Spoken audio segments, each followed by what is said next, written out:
Hello people, welcome back. It's time for a book review again, that time of week again. And this week we're doing To Kill a Mockingbird by Harper Lee. Now Harper Lee has sadly left us, she sadly died a few years back. But this remains the greatest work of her time, I'd say. It was her first and only novel in her lifetime, until she released a sequel, which I didn't actually know was a sequel. Go Set a Watchman. I seen it in Waterstones the other day. I didn't actually know that was a sequel. I thought it was just like a reprint, but it's actually a sequel. So this was her first of two novels that she published in her lifetime. This was the one that made her a literary legend, if you will. It's a story of a black man who is accused of raping a young white lady in 1930s Southern America, Deep South America, and it's told through the eyes of the children of the lawyer who is set to defend this individual, this man.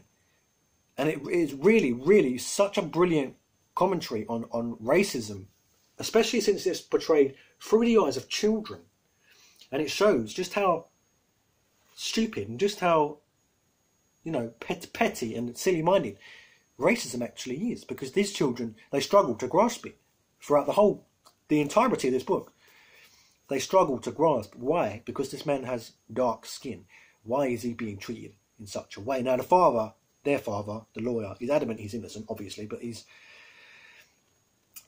really tells the attitudes of adults when it comes to race compared to the attitudes of children, even down to the level where the father, who is a lawyer, who is defending this man, is outcast by his society, by his fellow white peers and his neighbours, and deemed a nigger lover, to use the historical term for white people who defended black people, even though he's literally just doing his job. His job is a lawyer. He's there to defend people. He's there to make a case legally for the defence of someone accused of something. And that is his job.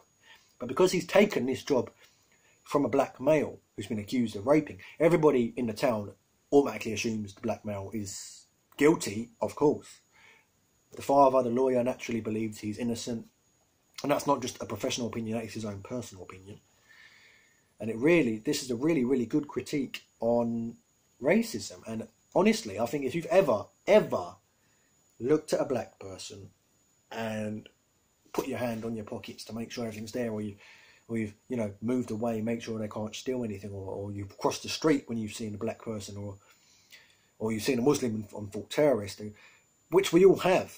Nobody can argue. I don't think even if Jesus came back today, he'd be able to say that he hadn't felt that way at least once in his life. We've all felt prejudice. We've all felt a little bit of discrimination at certain points, but it acts on that matters.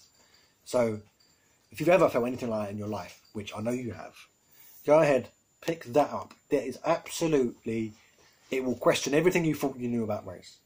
Really, really worth a read. Really worth, it's a classic, an absolute classic. It will question you on race, it will question you on your beliefs, it will question you on how you view discrimination and race relations, even in modern day eras. So go ahead, pick that up. That's To Kill a Mockingbird by Harper Lee. I'll see you in the next one.